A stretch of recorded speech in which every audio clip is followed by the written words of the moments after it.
Hey everyone, and welcome to my first episode of a full-length meal prep. If you follow me on TikTok or Instagram, I'd like to personally thank you for all of the support along the way. If you're new here, welcome. My name is Catherine, and I'm the owner of Bariatric Queen LLC. On my other platforms, I always get asked, what's your story, and how did you decide to get bariatric surgery? Well, I feel that answering all of your questions during a full-length meal prep videos would be fun. I always ask my followers what they'd like to see from me or if there's anything else we'd like to add, and posting full YouTube videos was one of them, so I'm excited I get to check this off my bucket list. Now you're probably wondering why I'm not reciting my recipes. Well, that's because I'm not really a huge fan of reciting my recipes on videos, and as my followers teach me, they also do not seem to like that either. How do I know? Well, those videos typically do not have any significant views, or they have no views at all. So I'm going to continue to use this platform to go further into my story and how I ended up getting bariatric surgery.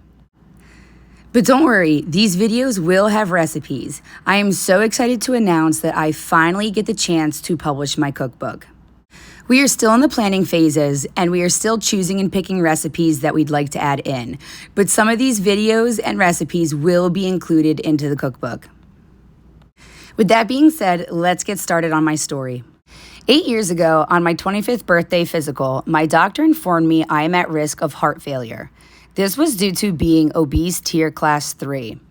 With little to no healthy habits and many failed diets, my doctor suggested bariatric surgery. This was the first time I have heard of it. After a discussion with my family and a realization that my time on my parents' insurance was running out, we quickly said yes and started the process. 4 days before Thanksgiving and on my dad's 60th birthday, I had my vertical sleeve surgery. After waking up from surgery, I had this huge realization that I just said goodbye to an old version of me. I knew I could never be the same person again. From that day forward, it was time to start the self-educating process and begin to develop better habits.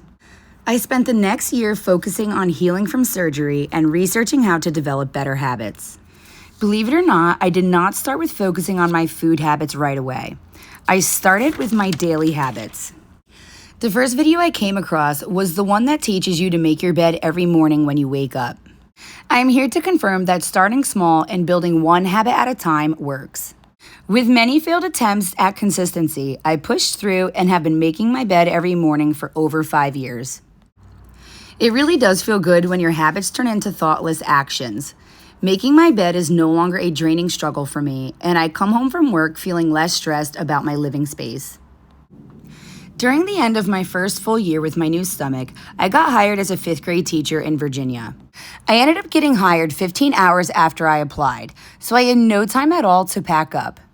With the rush of a new job, new state, and moving away from home, my obese mindset started kicking in. My old eating habits and thought patterns were returning, and I began eating out for every meal. Not only was it causing me to rack up food debt, it was also causing me to spiral back into my old obese life. The not caring and putting zero effort into my life type of a living. When I realized my teacher budget no longer allows for this lifestyle, I kicked my butt in gear and began meal prepping. I started posting the final photos of my meal preps online, and it became a huge hit. I continued meal prepping every Sunday and started noticing my bank account becoming stable. But then during one of my 5th grade math lessons on division and word problems, I used my meal prepping budget as an example. That's when I had a huge epiphany that I was eating for around $8 a day. I couldn't believe it and was shocked. My students were like, "Dang, Miss Byrne, you eat good for $8.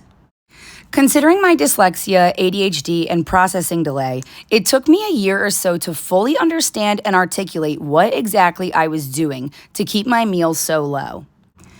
I think the biggest reason was because I was in such huge shock that my 5th grade math curriculum was proving to me that it really was easy to eat healthy on a budget. But because I myself was taught in public school, never had to apply my division into real life, I never really understood that this is what planning for meals took. And it just began getting easier and easier, and eventually I made it into a game every single week. After 2 years from posting that original lesson, I started posting the total price into my Instagram comments.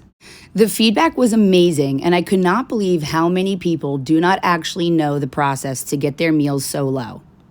But because I was one of these people as well, I knew what it took and decided to start teaching everyone online. Majority of my meals do cost between $1 to $2 a day to eat. But now that I am 8 years post-op, I feel that it's time I am fully ready to start bringing my teachings online and start teaching all of you. I hope you all enjoyed episode 1 and come back for more.